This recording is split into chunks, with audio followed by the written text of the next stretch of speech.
Good morning, everybody. Just finished up my Business of Machining podcast because it is Wednesday with John Saunders. Just went over a bunch of stuff with Fraser. He's working on a new drop system for the website to launch products. There's the man right there.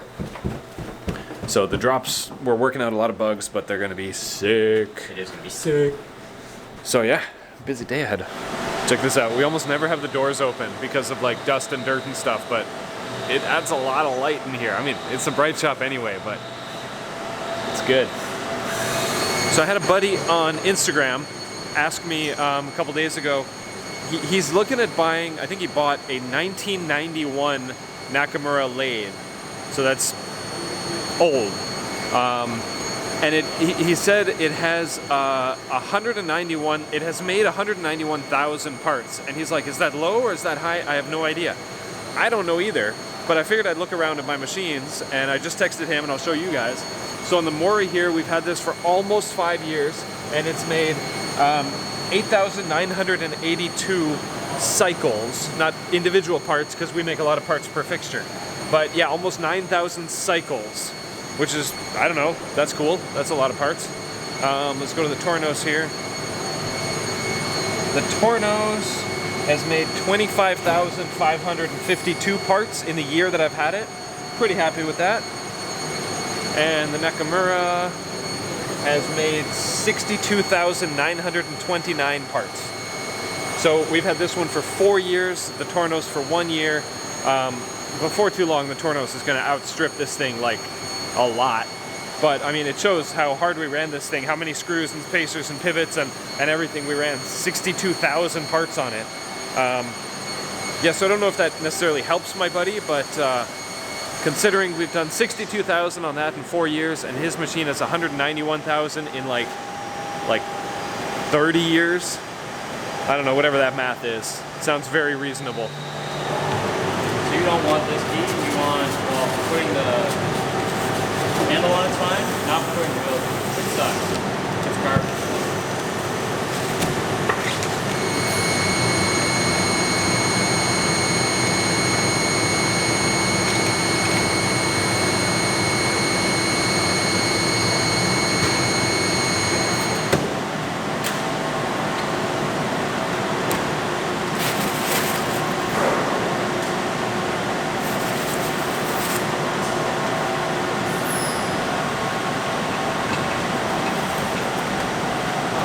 I've got a pro tip for you. That I mentioned this in a video or on Instagram like, I don't know, 6-8 months ago, and got a lot of great feedback from it. So after washing your hands, you know, a lot of us use paper towels to dry. We keep them and we put them in a container or a bin or bucket or whatever. We keep them for cleaning purposes, and just like anytime you need like a junky rag or whatever, you know, you're gonna Windex something down and just wipe it down. So that's what I'm doing right now. And you just not throw them in the garbage. You get to use them again. It's a simple little hack that we use a lot now. Like, check this one out. That one right there. That one right there is full.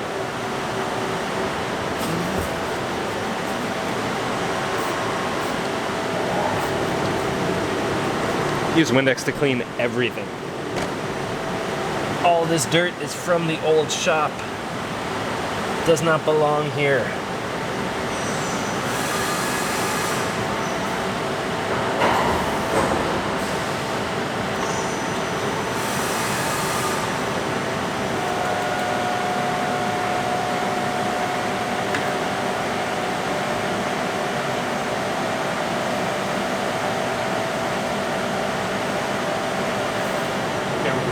We're putting in the foam drawers, the foam covers.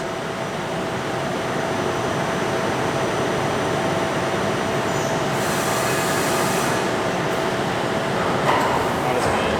Fail, not as good. Got caught on one side. We had it a couple times where it would just float down ever so slightly as the air is coming up around it. It was just really cool to watch. Going in crooked. That was better. Sweet. Shop is looking good, man. Floors are all clean and mopped. Things are put away. The new tool cart on the Swiss. Hey Sky, how about you give me a tour of the new tool cart?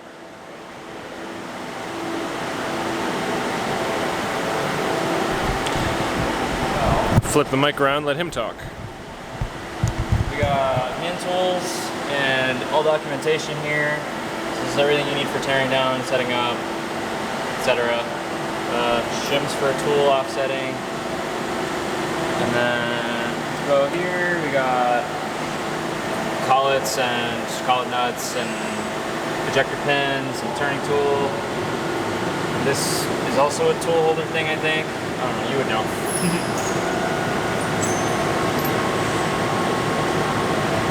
We got tooling in this drawer, kind of sorted as it was in the other drawer that I had. And then some miscellaneous stuff in the bag. This isn't like final, but it's just as organized as it needed to be for the time being. And then I've got some random stuff in one of these drawers. This one, yeah.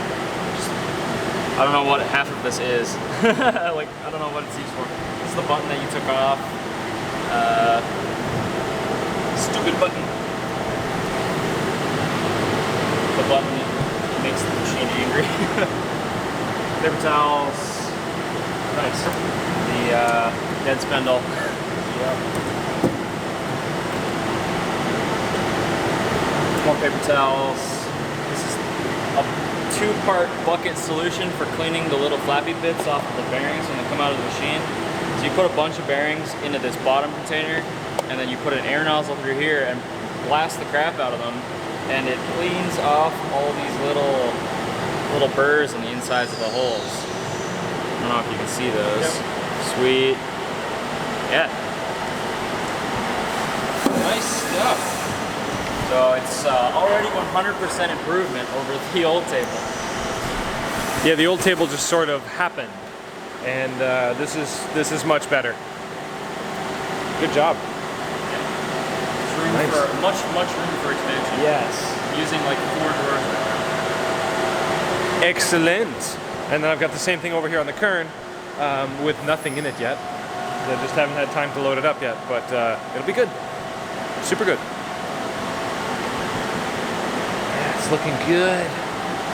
Angelo and Steven have been crushing these Norseman knives, get them ready, get them prepped, sent over for anodizing and tumbling, and these blades have already been heat treated and ground, well, milled, hard milled. They've already been lapped, clips are ready to go. Looking good. These blades over here have been heat treated, engraved already with the serial numbers, and then now they're ready for straightening and then lapping on this bad boy. Last week I ordered a huge order from Lakeshore Carbide of end mills. This is not even all of it. I'm sure they've already put away a bunch of it, but biggest order we've ever had, which, as I said, is probably more than this. Lots of really yummy stuff in there. There it is. Lakeshore Carbide. Check these guys out. Made these last week sometime. After Sky went home for the night and he was running screws, I made a modified screw and ran a bunch of those. So my theory is I'm going to use this as a replaceable fixture locating pin on some of the Kern pallets that I'm making. Some of the little 5-axis fixtures that I'm working on. And I was already making them, and they made a pretty easy change. So they turned out really good. A really tight diameter too.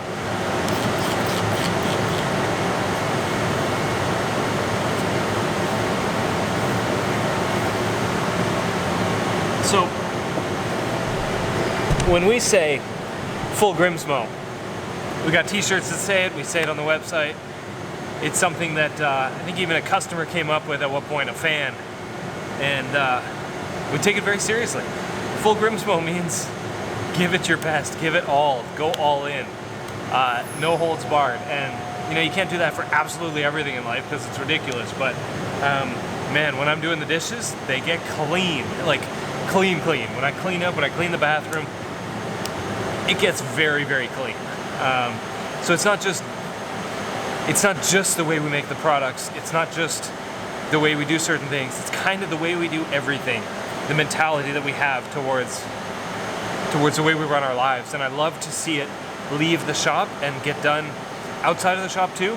And I've heard from fans and customers of ours that have actually they think about that while they're going through their daily life, and they think about the term full Grimsmo and what that means and what it means to them and how they apply it to their life. And it's just really cool. It makes me happy that a silly phrase that one of our fans came up with a long time ago, it might have even been Saunders on our podcast, I'm not exactly sure, but has turned into something that's encompassing of what we do and the deep dive that we put into everything that we do. So even cleaning the floors, like, it's satisfying. I like cleaning. It's time consuming and I'd rather be doing other stuff, but I like the result. I like the cause and effect.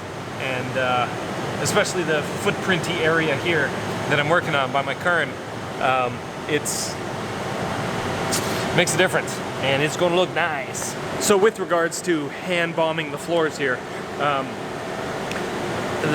where'd it go? That lapping machine over there has this like diamond paste slurry stuff that uses the fine diamond paste to slowly abrade the titanium and the steel, and it turns into this black sludge and it gets all over and it gets onto the ground, and then Steven's got it on his shoes and he walks around and everybody else walks through it and walks around.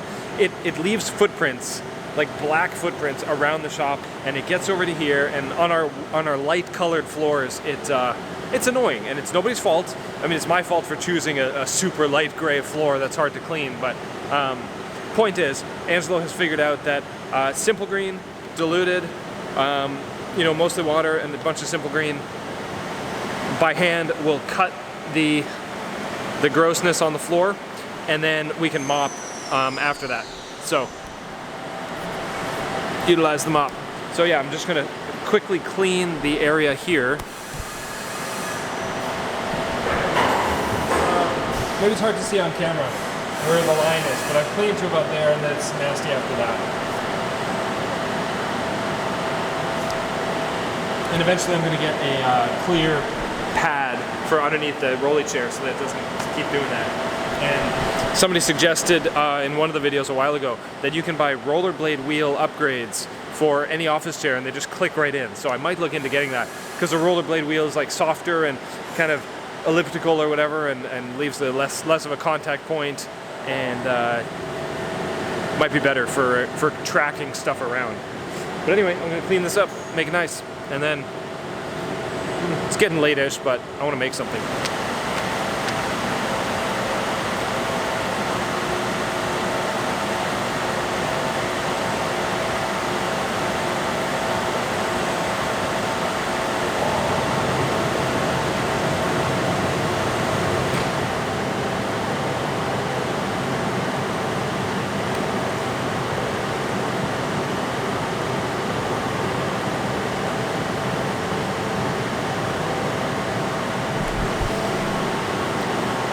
Sweating away in here.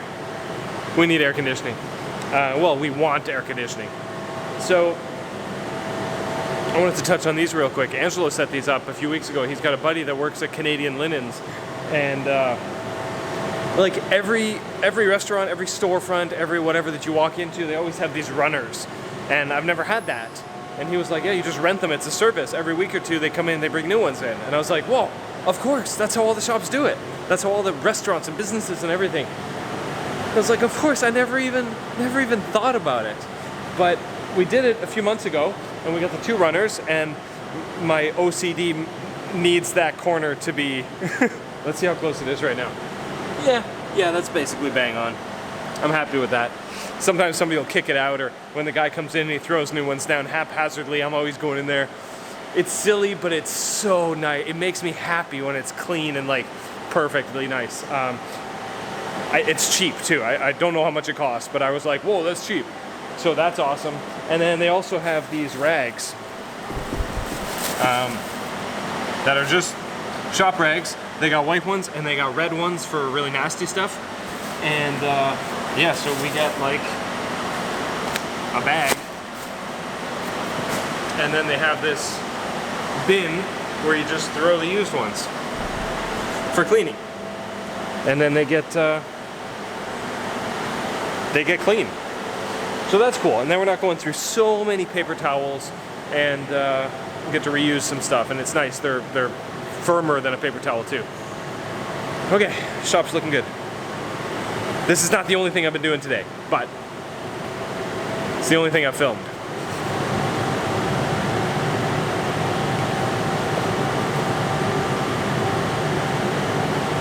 I guess I'm just gonna leave my shoes there for now. The floor is clean, and it's still wet. So let's go barefoot for a little bit. Let's see, okay, let me check my to-do list. It's almost 6 o'clock. If you see me looking that way, it's because there's a little clock right, where is it?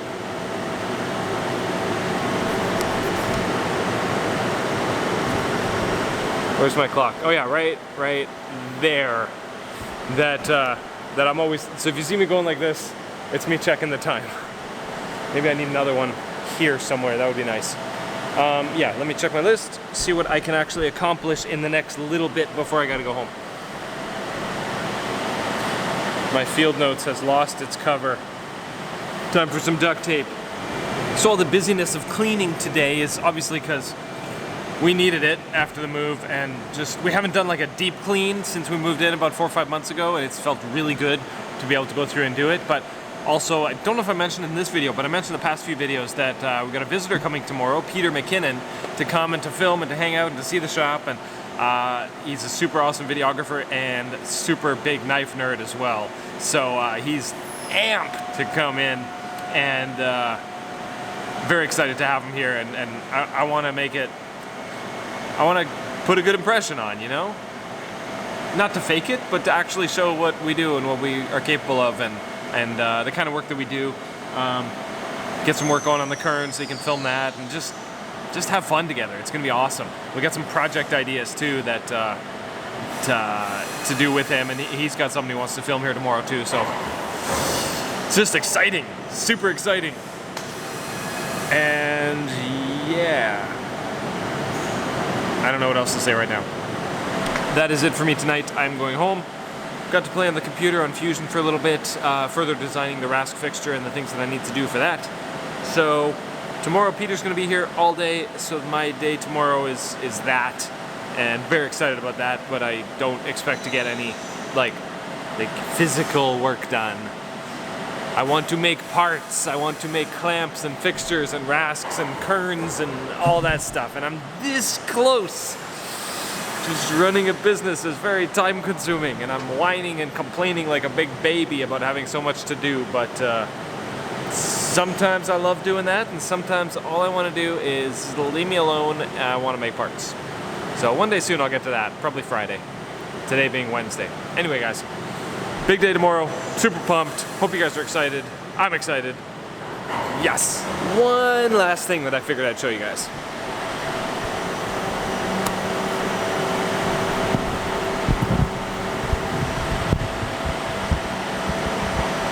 Flipping the mic around, hang on, bear with me. Okay, the Swiss has been running bearings all day. You can see the black dust that's coming off from the milling operations. A little bit of chip wrapping on the main, but it's not that bad. Sky's been running this thing all day. It ran for about 4 hours last night. Super successful run. Oh, I love to see that so much.